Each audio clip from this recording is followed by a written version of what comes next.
अस्सलाम वालेकुम नाज़रीन। प्रोग्राम अॼु जे महिमान में अवां खे भलीकार।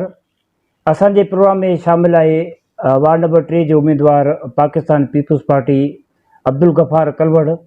अचो त संदसि ॻाल्हि ॿोल कयूं त वार्ड नंबर 3 जो उम्मीदवार आहे हू जेको आहे त छा थो सम्झे त हीअ जेका चूंड आहे इन में हू कामयाबु थींदो या हीअ जेको आहे त केतिरे वक़्त खां इलेक्शन विढ़े पियो। सभ खां पहिरियों साईं असां तव्हांखे वेलकम चऊं पिया असांजे प्रोग्राम में अवां शामिलु थियो। महिरबानी माजिद भाई। साईं तव्हां खां सवाल आहे त तव्हां सियासत जो आगाज़ कॾहिं खां कयो ऐं तव्हांजी जेको आहे त सियासत में ही तव्हांजी एंट्री जेका आहे कॾहिं खां थी आहे ऐं तव्हां छा था सम्झो त कामयाबु थींदो? बिस्मिल्लाहिर्रहमान रहीम।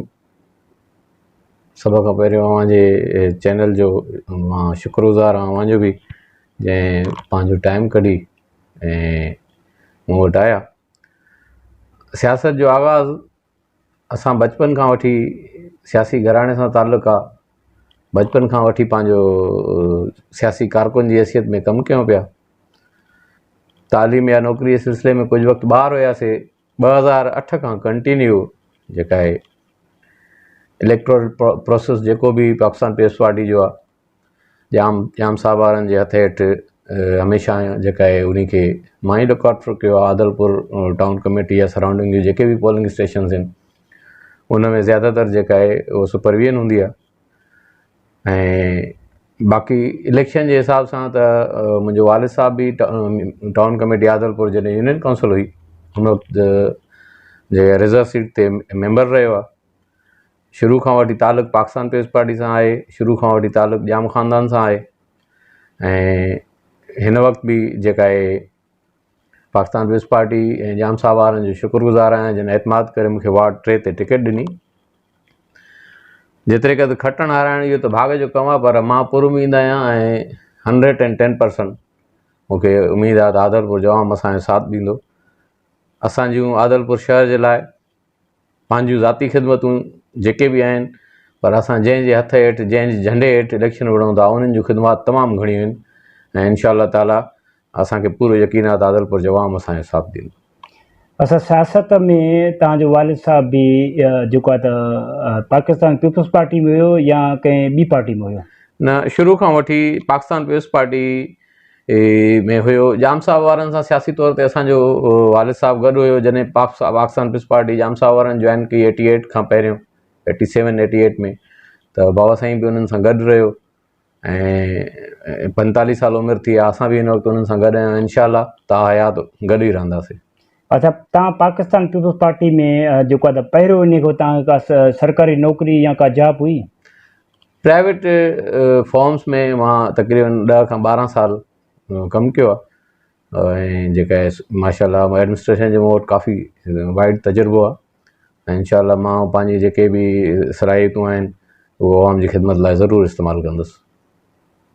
अच्छा, टाउन कमेटी जेको हीअ इलेक्शन आहे गुज़िरियल इलेक्शन जेके 5 साल उन खां पोइ हीअ टाउन कमेटी जेको आहे त ॿियो दफ़ो इलेक्शन आहे जंहिंमें वार्ड नंबर 3 जा उम्मीदवार आहियो।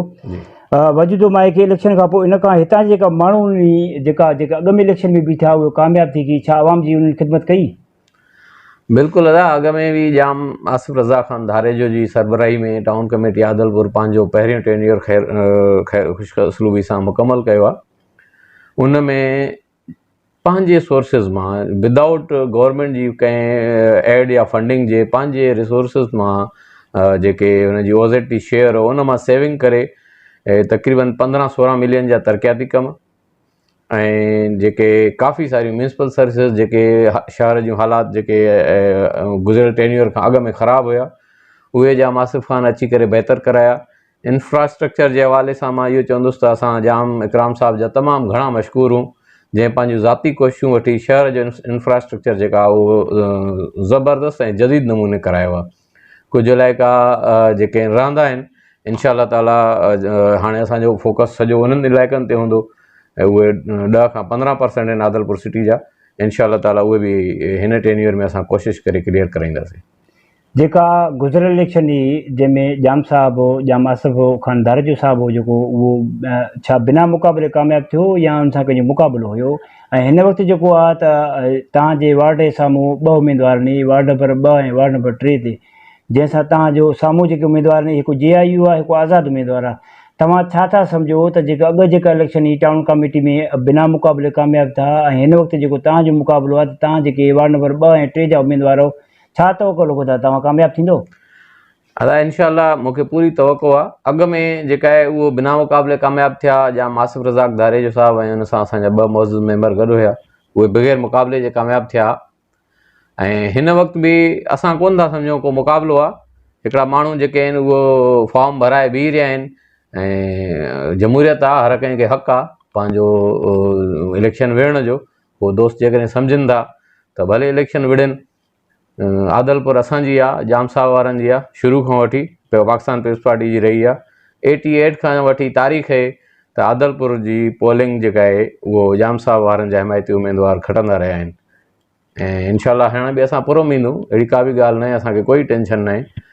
ऐं ज़मानतूं ज़ब्त थींदियूं उन्हनि जूं, भले को हिकिड़ो सियासी पार्टी सां आहे, हुन सियासी पार्टी जो बि को वजूद कोन्हे को एज सच। उहो सभु जाम साहब वारनि जा वोटर आहिनि जेके बि उन्हनि सां लॻापियल आहिनि ऐं वोट इनशाला पाकिस्तान पीपल्स पार्टी ऐं जाम साहब वारनि जो। ही तव्हां जेको आहे त इलेक्शन जेका टाउन कमेटी वार्ड नंबर 3 जा उमेदवार आहियो, छा अॻ में तव्हां जेको आहे त कॾहिं का इलेक्शन विड़ी आहे या हिन दफ़े तव्हां पहिरियों दफ़े थिया हो? जेकॾहिं अवां इंशाल्लाह ताला थी सघे थो अवां कामयाबु थियो त कामयाबु थी करे तव्हां हितां जी जेका आवाम आहे उनखे जेको आहे त कहिड़ी ख़िदमत सर अंजाम ॾींदो? दादा मां पहिरियों दफ़ो इलेक्शन विढ़ां थो। इलेक्शन बज़ात ख़ुदि विढ़ण जो तजुर्बो मुंहिंजो पहिरियों आहे। बाक़ी जेके असां इलेक्शन मैनेज कयूं आहिनि सॼियूं टोटल टाउन कमेटी आदलपुर या तालके घोटकी ते, ऐं इनशाला असां आवाम ऐं अल्लाह जी ज़ात मां पुरुमींदूं त उहो असांखे सुरखरू कंदा, छो त असांजूं ज़ाती जेके ख़िदमात आहिनि ऐं असांजे जंहिंजे झंडे जे हेठि वेठा आहियूं, इनशाला ताला असांखे पुरुमींदा। उन्हनि जूं ख़िदमात अहिड़ियूं घणियूं आहिनि जे असांजे मुक़ाबिलो कोई थी बि कोन सघंदो। जी नाज़रीन, असीं ॻाल्हि ॿोल कईसीं वार्ड नंबर 3 जो उमेदवार अब्दुल गफ़ार करवड़, जेको पाकिस्तान पीपल्स पार्टी वार्ड नंबर 3 जो उमेदवार आहे। हिन सां ॻाल्हि ॿोल कईसीं। साईं जन जी इलेक्शन जो जेको आहे त मरियलो उहो पहिरियों दफ़ो साईं जन इलेक्शन विढ़नि पिया ऐं हिननि जो साईं जन जो तवकल आहे त इनशाला कामयाबु थी करे हितां जी जेका आवाम आहे उनजी ख़िदमत कबी ऐं असां जेके साम्हूं उमेदवार बीठल आहिनि उहे कॾहिं बि कामयाबु न थींदा। इनशाला कामयाबी असां ई नसीबु आहे। तो असां तव्हांखां वठंदासीं इजाज़त। इनशाला नेक्स्ट प्रोग्राम में कंहिं नए उमेदवार सां थींदासीं अवां सां शामिलु। तेसीं ताईं अल्लाह भाई, अल्लाह निगहबान, जाॾे पेर ताॾे ख़ैरु।